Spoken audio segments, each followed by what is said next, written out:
안녕하십니까. 인생성형가 정영기입니다. 엊그제 연말연시 시작한 것 같은데 벌써 1월 중순입니다. 머지않아 설도 다가옵니다. 그런데 우리가 설 때 명절 증후군이라 해가지고 오히려 가족끼리 뭉치지 못하고 서먹서먹해진다든가 심지어는 부부끼리 갈라서는 경우도 있다고 하죠. 그때 가장 많이 드는 이유가 성격이라고 합니다. 그런데 오늘은 성격보다 사고가 문제다. 그런 이야기를 해볼까 합니다. 참 이혼이 잦고 그 사유도 여러 가지입니다. 저도 63년 동안 살면서 다양한 만남과 헤어짐을 봤는데 이제는 이제 황혼년도 증가한다고 하죠. 그런데 그 사유로 많이 드는 게 성격이라고 하지만 사실은 성격보다 사고나 가치관이 더 문제다. 그 이야기를 생각해 보려고 합니다. 2016년 그 사법연감 통계에서 보면은 이혼 사유로 드는 게 성격 차이가 46.5%, 압도적 1위입니다. 거의 절반을 차지하죠. 이혼에.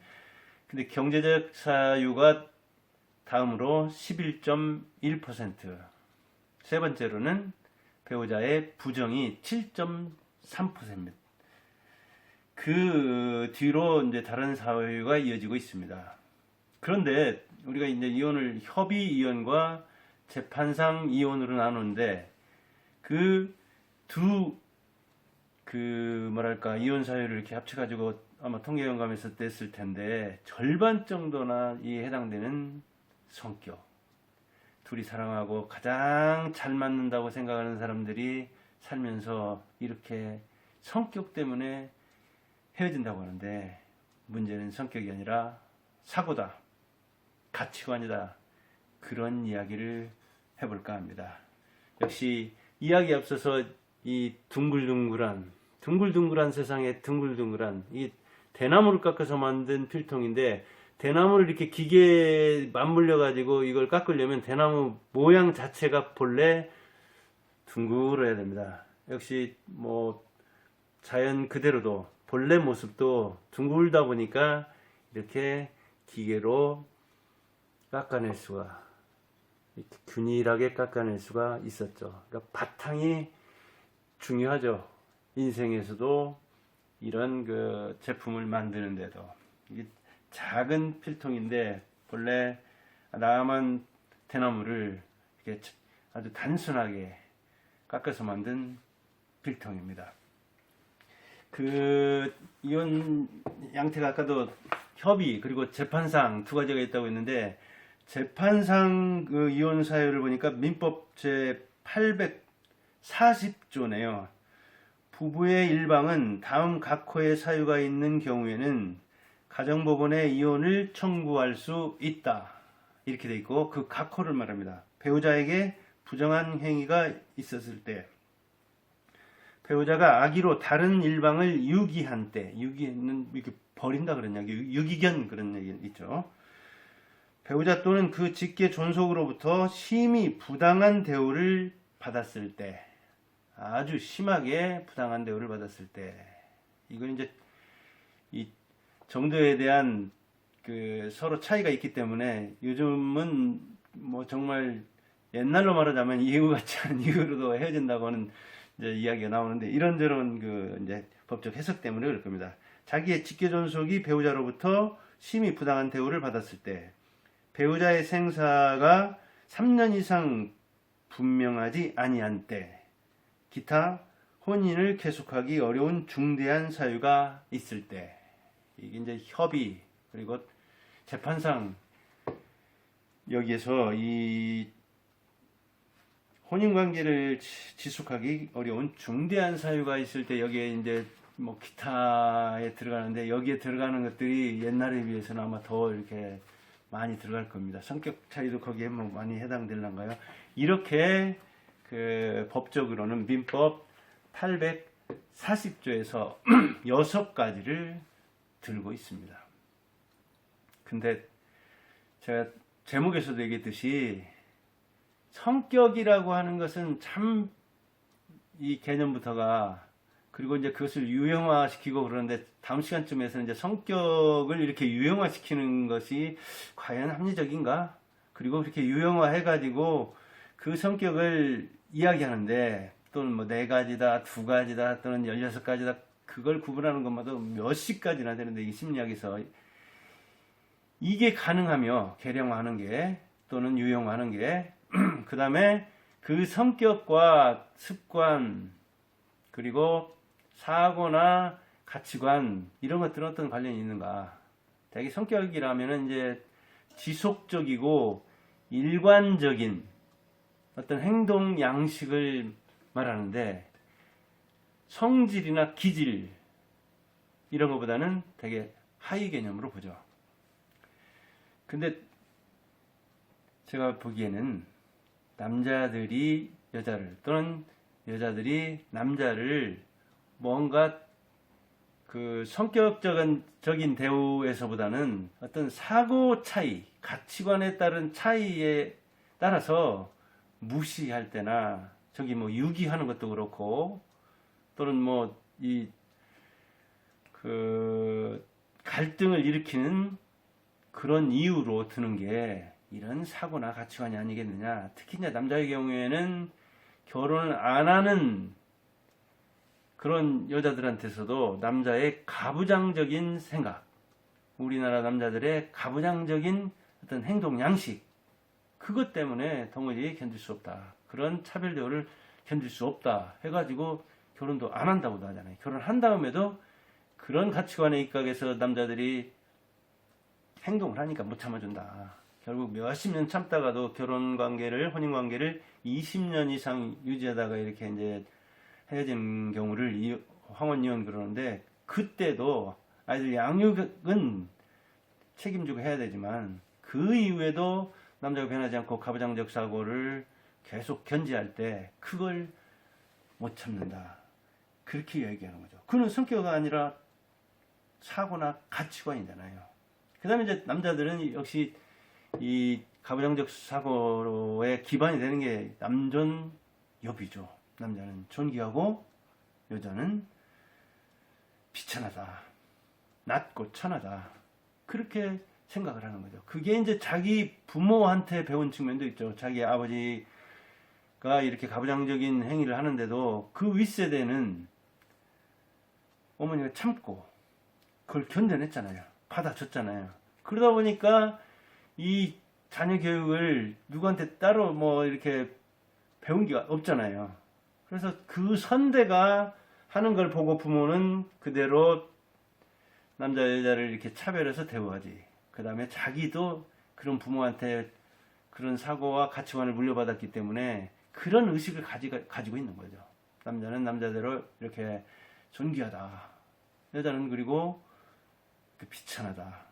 그런 생각을 가진 사람이 이제 다른 문화권에서 사는, 근데 다른 문화권에서 사는 여자라면은 남자의 경우에는 그가 남존 여비의 이 차별을 받은 집안의 딸일 수도 있고 아니면 남녀가 평등하다.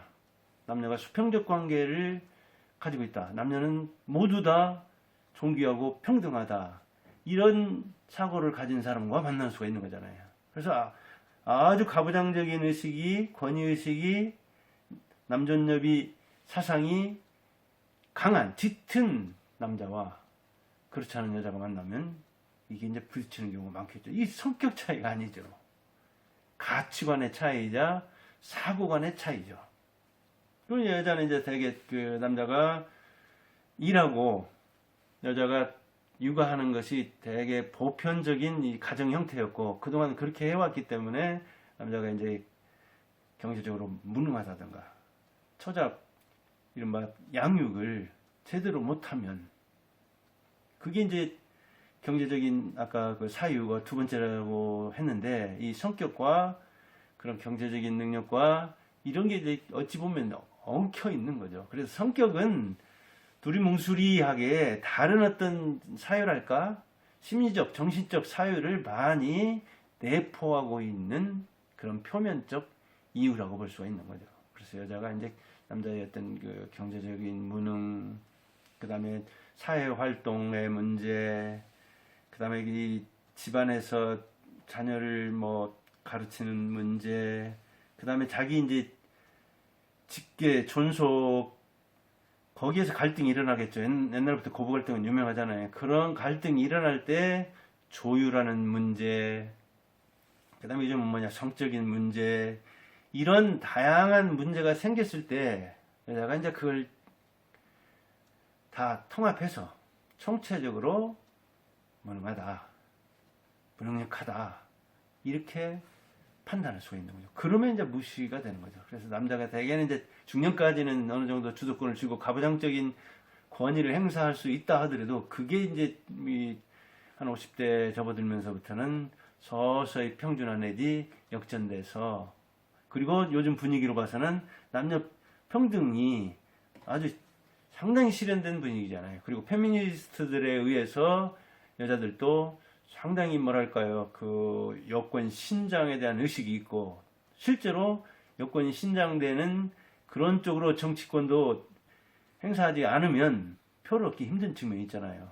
이 한국의 반은 여자인데. 그래서 요즘도 보면 뭐 그 경찰 승진 문제라든가 군인들 승진 문제라든가 이런 데서 보면 거의 금녀의 구역이었는데도 거기에서 오랫동안 그 직업전선을 지킨 사람들을 이렇게 뭐랄까 뭐 특혜성이랄까 그렇게 이야기하면 여건들은 또 문제라고 하고 당사자는 뭐 문제를 삼겠지만 실제로 그런 정치적 배려에 의해서 승진하고 자리를 유지하고 그런 측면들이 있죠.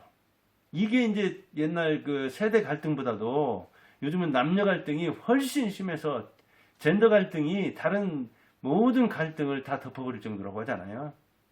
거기서 이제 전통적으로 여자를 무시하려는 남자의 세력과 그 다음에 여건이 신장된 속에서 자기의 그 뭐랄까 권위를 찾으려는, 권익을 찾고 인권을 향유하려는, 거기에다가 자기 선인들이 여자 입장에서는 그 할머니의 할머니, 그 어머니의 어머니들이 남자들에 의해서 부당하게 당한, 능력이 아니라 성별 차이를 당한, 차별을 당한 그런 것에 대한 어떤 만회랄까요? 보상이랄까요? 그런 차원까지도 고려해서 남자들에게 이제 더 뭐랄까 가혹한 이 잣대를 들이대는, 평가의 기준을 들이대는 측면이 있죠. 이게 저는 성격보다도 더 크다고 봅니다. 이제 성별 차이를 인정하지 않는 이제 그런 측면에서 그래도 마지막 남은 이 힘이, 남자에게는 뭐 물리력, 여자보다 더 뭐랄까 능력 있는 부분이 그것밖에 안 남은 거죠. 이 신장의 크기나 물리력의 차이, 몸집의 차이, 이 차이도 많이 이제 줄어들었지만 아직까지도 그런 그 힘을 행사하는 사람들도 보면 뭐 여자보다 남자가 훨씬 많잖아요.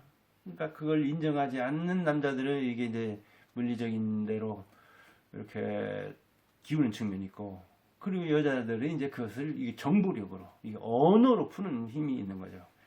그러다 대화를 하려면 그 정보력 차이가 있기 때문에 언어로 자기 의지나 감정이나 이런 걸 표현하는 능력이 딸리는 남자들은 역시 대화를 꺼리죠. 무서워가지고 어찌 보면 대화하자 보면은. 지금도 수평적이지 않아서 이 무르르듯 대화라는 것은 오가야잖아요. 원활하게 소통이 돼야 되잖아요. 근데 이 물이 원활하게 흐르려면은 그냥 밑으로 이렇게 일방적으로 이 폭포수처럼, 아니면 밑에서부터 위로 이렇게 치솟는 분수처럼 되는 게 아니라 이렇게 그 평평한 데서 물을 휘졌으면 그게 거기서 이게 원활하게 소통이 되는 거잖아요. 대화라는 것은 그렇게 이 수평을 잡은 물처럼 원활하게 흘러야 되는데 거기에 익숙하지 않죠. 남자들은 그동안 그 뭐랄까 이 가부장적인 권위로서 상명하복에 익숙하기 때문에 그렇죠. 감정 표현을 언어로 잘 못한다니까요. 그래서 이 감정이 치솟으면 물리력이 행사된다든가 이래서 이제 지금도 문제가 나죠. 참 이 상대의 사고를 인정하면 어찌 보면 성격에서 문제가 생기는 것은 너무 당연하죠. 지금 10년이면 옛날로 말하자면 한 세대 30년은 해당될 겁니다. 그 이상을 해당하죠. 정보통신이나 이런 측면을 고려한다면. 그러니까 한 30여 년 헤어졌다가 이렇게 뭐 따로 살다가 만나는 거잖아요. 지금은 만원도 많아서 30대 중반, 40대 초반에도 결혼할 수가 있잖아요. 그러니까 이 사고 차이는 아주 크게 현격하게 격차가 날 만한 상황인데 만원, 결혼은 옛날보다 더 늦게 하다 보니까 이게 조율이 매우 어렵죠. 그러려면 이 서로 인내하는 힘이라도 강해야 되는데 인내하는 또 힘은 약하죠. 그러다 보니까 이렇게 그 뭐랄까요, 괜찮다고 사랑한다고 좋아한다고 만나는 사람들마저도 헤어지는 경우가 많은데 그 이제 성격 차이로 많이 들지만 실제로는 제가 볼 때는 어떤 사고나 가치관의 문제가 아니냐. 조율하고 남을 배려하고 남과 이렇게 양보해서 다른 사람의 차이를 내 몸과 같이 사랑하려는 그런 생각이 없기 때문에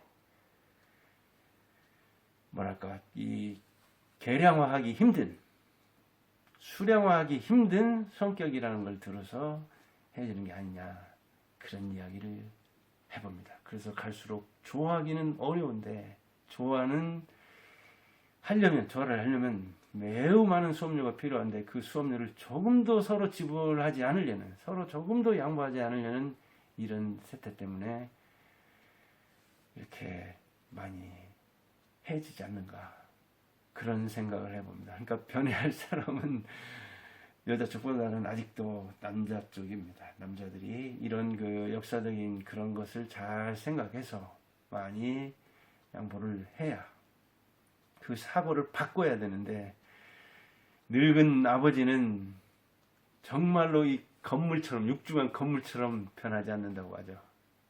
관공서도 학교도 늙은 아버지에다 비유하는데 그만큼 변하지 않는다는 이야기인데 그 관공서에서나 학교에서 되게 또 윗자리를 차지하는 사람들이 남자가 많다 보니까 그런 비유가 나오고 그럴 겁니다. 예, 집에서든 그런 조직에서든 남자들이 생각을 좀 바꾸고 옛날 생각만 할 게 아니라 요즘 상황도 고려해서 아픈 이별들이 없는 그런 이 새해 그런 명절이 되기를 바라면서 이 방송을 해봅니다. 감사합니다. 인생성인과 정인기였습니다.